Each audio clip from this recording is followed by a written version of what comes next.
let's start with the first one of those. So firstly, data types. I mean, we're seeing this play out, right? In this obsession with location data. And it really came, right, when Roe v. Wade was overturned. You could start to see this idea that location data could potentially be weaponized. Right? Where are you Mm-hmm. going? Are you visiting like religious places? Are you visiting Planned Parenthood and all that kind of stuff? And it really, I think, for me, raised the awareness of location data in the ecosystem, but also like there's a consumer expectation piece to it, right? Like, I don't know if we always expect as consumers that our location is being tracked. And sometimes we're surprised by that. Like in some of the, I think it was in the California AG's, like in some parts of CCPA talks about the flashlight app. Where, Mm-hmm. as an example, like if a flashlight app is collecting location data, that's an example where it doesn't quite meet expectations. And then, of course, health data, super sensitive data. So tell us a bit about what you're seeing in the location space and kind of some of the enforcement actions that have come. Yeah, I mean, location is by itself, right? Trying to track people to different sort of coordinates and different sort of variables is concerning. But when you layer on types of locations, that is even more sensitive. So religious locations, health locations, um, people don't need to know that I have a preschooler going to school and there's none of their business. So like that's kind of goes beyond just sort of uh, your um, your typical location tracking.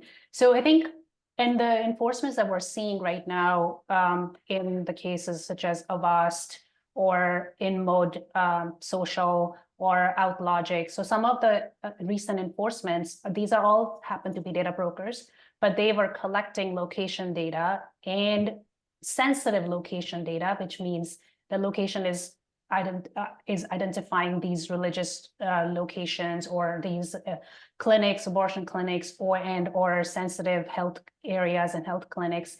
So that, and then that was being shared and sold with other intermediaries within the ecosystem, and consumers are not aware of it, and they are not consenting to share this data. So those are some of the ways where we're seeing this notion of problematic data combined with the idea of how can we go upstream and how can we control it at scale. And then three, these enforcement actions coming into play. Got you. And then like with, I mean, health data, of course, I think there's been a lot of discussion around that, and it's still a little ambiguous, right? Like what is health data? How can companies use it as an example? What are you seeing in the like just biometrics, skin color, ethnicity? I mean, there's some companies that like need that data, right, to do their thing, like a makeup company as an example, right? You need to figure out skin color, and does that become an issue? Do we need opt-in for that? And I think a broader question I have for you, Raashee, is do you think there's a sentiment at the FTC that all browsing data just eventually becomes opt-in, like it doesn't stop at sensitive health data? It's like it was just Yeah, browsing.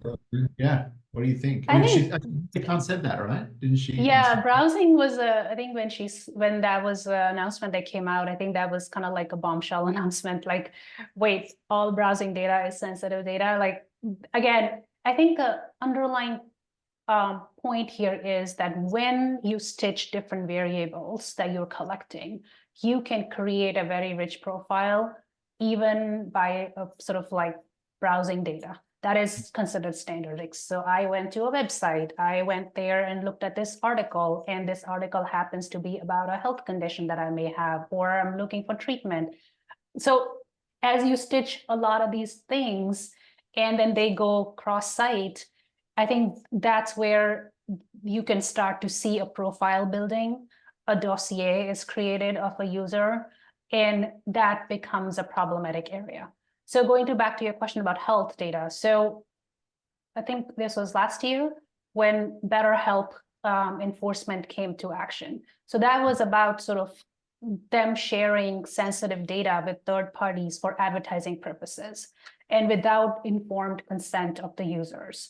And so I think the point is companies who need, they are a health company, they need that information. They provide online health therapy and all these sort of like health-related services. So to your point, they need this information. But I think the buck needs to stop there, right? They need this information to provide service and for their operations. But when this information is then shared without information to the consumer, without informed consent, and you're using it for further advertising purposes, for remarketing, retargeting purposes, that's where the problem becomes. So it's not necessarily that companies can't collect data or can't use data, but I think there is that fine line. When that's crossed is where problems start to happen, and where sort of enforcement and all these things start to surface. I got you, Raj. It's interesting, right? Because in that particular case, I mean, it's not, I mean, FTC, even though there's a factor privacy regulator, you got to ask yourself, how do they do it without a federal privacy law? Well, they do it with, like you said, deceptive conduct. And this mapping to consumer expectation. It's you're jumping on a therapy app. You're not really expecting that information is going to be used for advertising, right? Because you have an expectation that therapy is always one-on-one. And this idea that, maybe not in that case, but in some other cases, that you're presenting yourself as privacy safe and transparent, but you're really not, is one of the areas I know the FTC has been digging in. I think the point you're making was also in GoodRx, where they had very clear disclaimers, disclosures that your data will not be sent somewhere. Your data will be staying within the company's four walls. But they had a similar issue where the data was being shared with other external parties for advertising marketing purposes. Yeah.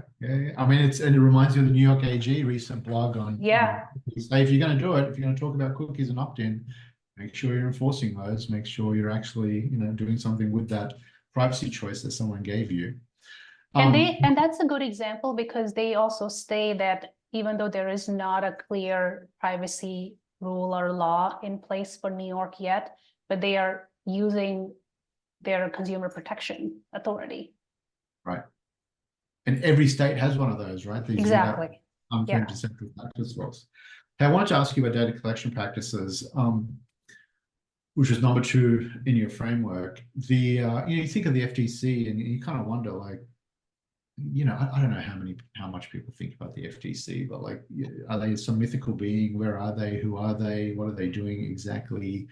But one of the ways I think about them is they're real people, and what I mean by that is, they're just like us. But what I really mean by that is they can see these practices like pretty clearly. Like, they're consumers as well, right? So they can jump on your website, pretty easy to see what's firing, pretty easy to read your privacy policy. They're looking at it from the perspective of someone who might be a privacy evangelist, right? Like maybe you or I would look at a website with that kind of keen eye.